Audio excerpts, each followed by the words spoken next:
Today, we are going to speak of another unique Bible. And it has an odd name, as you see on top, King James Version ER, or the Sword Study Bible. The Sword Study Bible, and then you see the sword right there.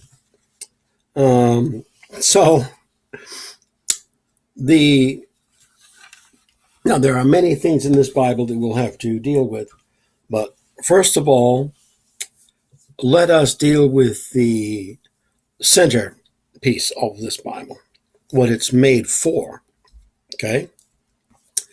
So one thing it does, it takes the King James Bible, and anything in red letter is from God in the New Testament, either from Jesus or God, and then the Old Testament from God in some form or other.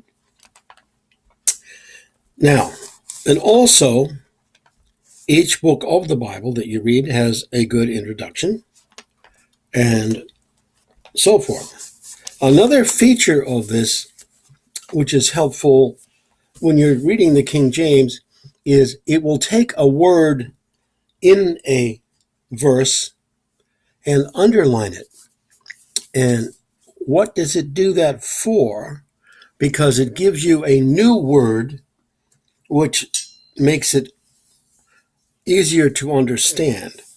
For example, let's say we're reading the Lord, I, the Lord, have said, I will stately do it to all this evil congregation, and so on and so forth.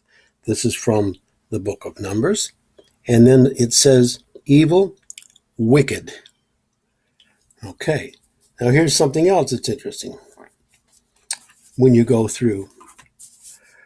And the Lord spoke to Moses, saying, now what does it have under the Lord with a line under it?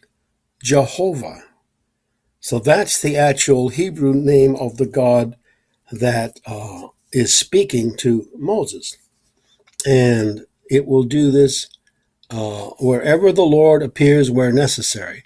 And you find that all over the place. Now, sometimes, of course, it's not Jehovah.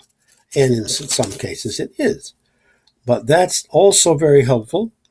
And also, for example, here's another word in the book of Numbers. It says, blah, blah, blah, be kept by the congregation for the children of Israel for a water of separation. It is a purification for sin. Or underneath it says, a sin offering.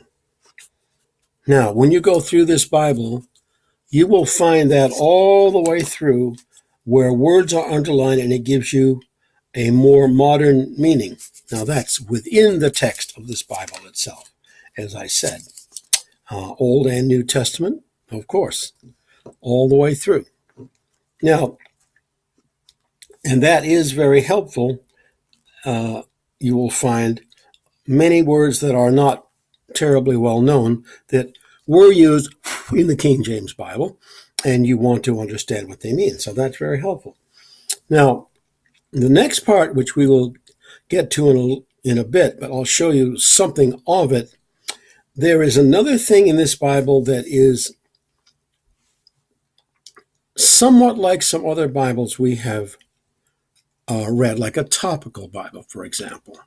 Now, we will be coming up with that in a moment, because this does something topically that I haven't seen in any other Bible, and it's really a fascinating way of understanding what's going on in a Bible, in particular in this Bible. We shall be back.